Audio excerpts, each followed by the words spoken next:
Size matters. Handhelds were made to be portable. And this, the Nintendo Switch, is just too big to carry around without a bag on you. But this, however, the largest ever Nintendo handheld ever made, still fits in my pocket and can be used with one hand. Handhelds are dead, and it started with the Nintendo Kill Switch.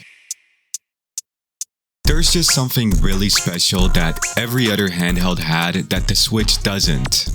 Portability. There's a reason Pokemon is short for pocket monsters, and that's because the devices in which the mainline Pokemon games were made for having them in your pocket, bringing them out to the world, trading with friends, going to events, and obtaining exclusives. It's all a lost art today. Despite that loss, the Switch is not a traditional handheld for good reasons. You ever been asked PlayStation or Xbox? Well, that's the aftermath of the console wars. Sony and Microsoft were the last two standing major console manufacturers after decades to really be taken seriously. But what about Nintendo? The complication here is that the console war has always been seen as a home console war. While everybody was discussing why Japanese capitalism made a better product than American capitalism and seldom vice versa, Nintendo was winning a whole other war, one where its only competitor was itself.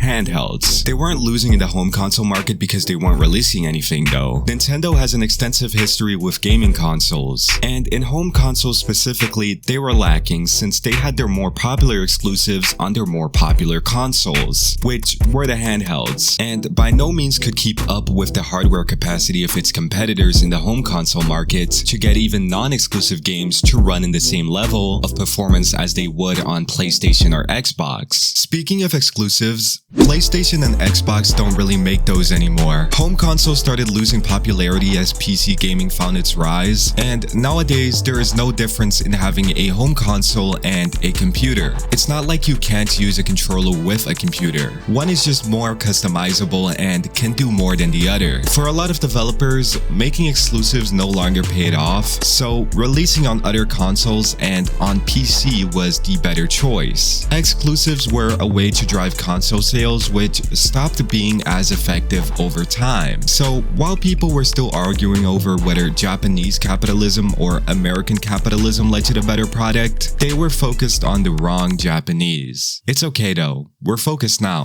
Nintendo was not doing great culturally either. While PC gaming had been replacing home console gaming, mobile gaming was replacing handheld gaming, and this is where they felt it the most. The handhelds were getting more expensive and less desired. They eventually caught up. I mean, Pokémon GO is a spin-off, but you can't deny its cultural impact on release in 2016. But the console problem was also being worked on behind the scenes at this time. A few months after the release of Pokémon GO, the Switch was first unveiled. Culturally, it was huge, but it wasn't until the pandemic that the Switch cemented itself. Remember, size matters. This wasn't really a handheld anymore, but it wasn't a home console either. During COVID, people enjoyed the benefit of being able to play whatever, wherever, but at home. Think about it. How many things in your life are convenienced by the ability to do it anywhere? A light for every room for starters, an app for every need, and now modern AAA gaming for anywhere, even if it's mainly used at home. COVID sealed the deal. Gaming became more than ever an at-home experience. The Switch was made as a mix of a handheld and home console. I'm not sure if there's a term for that, but let's call it a hybrid. The hybrid model worked surprisingly well as we went into the 2020s. It was cheaper than the home consoles, which undercut competition and could still run a lot of the same titles they could, although Switch versions are known to be a bit more wound down and cut up, but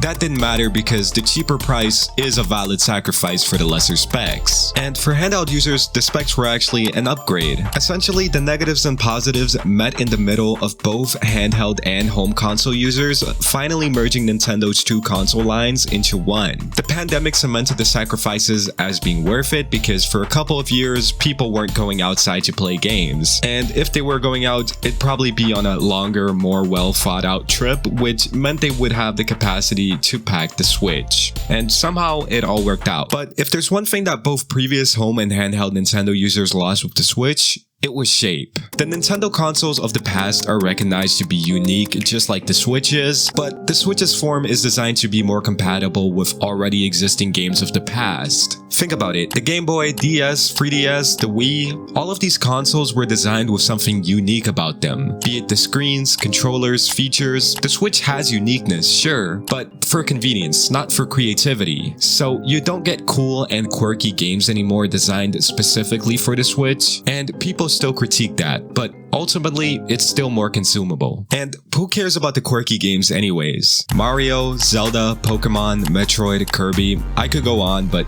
you get the point. All of these are Nintendo IP, meaning the games will always be made for the Switch. Nintendo is notoriously known for protecting its copyright, and it's not only by cease and desist letters, but just by having their own IP be exclusive to their consoles. Nintendo has stronger IPs than PlayStation and Xbox ever did, so they were always bound to coming on top if they held that leverage, and they did. Even if the Switch couldn't compete with specs, it was just too competitive, and that made the life cycle of the Switch incredibly long. It took nearly a decade for us to get a sequel, and even in the mid-2020s, people were still buying a 720p screen console. While home consoles competed with computers, handhelds competed with phones. And ultimately, consoles didn't lose, but the market definitely took a hit from the cultural impact of the past it once had. The handhelds of the past lost to the phones of today, so the one company who was known for being the leader within that market adapted. The Switch is like a tablet or a laptop,